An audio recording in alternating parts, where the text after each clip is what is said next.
ഹക്കോ ലേക്ക് view Kallanchery Kumbalangi വിപുലമായ സൗകര്യങ്ങളോടെ പ്രവർത്തനം ആരംഭിച്ചിരിക്കുന്നു. റെസ്റ്റോറന്റ് പ്രവർത്തന സമയം 4 PM to 10 PM.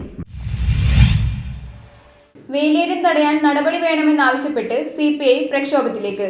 വേലിയേറ്റം തടയാൻ നടപടി സ്വീകരിക്കണമെന്നാവശ്യപ്പെട്ടുകൊണ്ട് CPI പ്രക്ഷോഭത്തിലേക്ക്. കായലിലെ ഏക്കൽ നീക്കം ചെയ്യുക, വേലിയേറ്റ വെള്ളക്കെട്ട് പരിഹരിക്കുക, ആവശ്യമായ സ്ലൂയിസുകൾ സ്ഥാപിക്കുക, MLAയുടെ നിഷ്ക്രിയത്വം അവസാനിപ്പിക്കുക എന്നീ ആവശ്യങ്ങൾ ഉന്നയിച്ചുകൊണ്ടാണ് CPI പ്രക്ഷോഭം സംഘടിപ്പിക്കുന്നത്. വേലിയേറ്റം മൂലം ജനം ദുരിതത്തിലായ സാഹചര്യത്തിലാണ് CPI പ്രക്ഷോഭവുമായി രംഗത്ത് വന്നത്. CPI എടക്കൊച്ചി ലോക്കൽ കമ്മിറ്റിയുടെ നേതൃത്വത്തിലാണ് പ്രക്ഷോഭ സമരം ആരംഭിക്കുന്നത്. എടക്കൊച്ചി മേഖലയിൽ രൂക്ഷമായ വേലിയേറ്റം അനുഭവപ്പെട്ടിട്ടും MLA നടപടി സ്വീകരിക്കാത്തതാണ് പ്രതിഷേധത്തിന് കാരണമായിട്ടുള്ളത്. അടിയന്തര നടപടിയില്ലെങ്കിൽ കൂടുതൽ ശക്തമായ പ്രക്ഷോഭത്തിലേക്ക് വരുമെന്നും CPI നേതാവ് NE അലക്സാണ്ടർ വ്യക്തമാക്കി. പശ്ചിമ കൊച്ചിയിലെ 11ഓളം ഡിവിഷനുകൾ ഉൾപ്പെടുന്ന പ്രദേശത്തെ 30,000-ഓളം വരുന്ന വീടുകളുടെ ദുരിതപൂർണമായ അവസ്ഥയ്ക്ക് കാരണമായത് വേലിയേറ്റത്തിലൂടെ ഉണ്ടാകുന്ന വെള്ളപ്പൊക്കം അവരുടെ ജീവിതത്തെയും അവരുടെ ഉപകരണങ്ങളെയും അവരുടെ കുടുംബത്തെ തന്നെ പാടെ തകർക്കുന്ന സ്ഥിതിയിലേക്ക് എത്തി നിൽക്കുകയാണ്.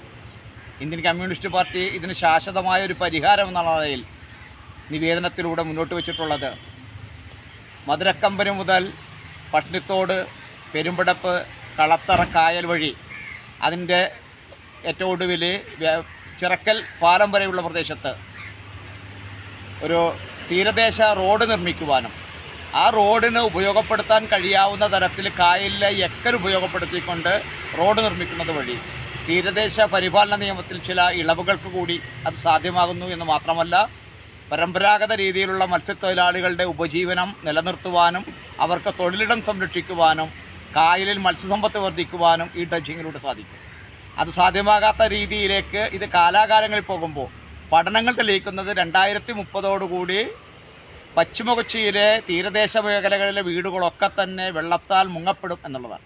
അത്ര ഒരു ദുരന്തത്തിന് കാത്തു നിൽക്കാതെ MLAമാർ ഈ സ്ഥലം സന്ദർശിച്ചുകൊണ്ട് ഇവിടുത്തെ ജനങ്ങളുടെ ദുരിതങ്ങൾ നേരിൽ കണ്ട് പരിശോധിച്ചുകൊണ്ട് ഇതിന് ശാശ്വതമായ പരിഹാരം ഉണ്ടാക്കണമെന്നുള്ളതാണ് CPI ശ്രദ്ധ ക്ഷണിക്കൽ സമരത്തിലൂടെ ഇന്ന്. News bureau, Palluruthy.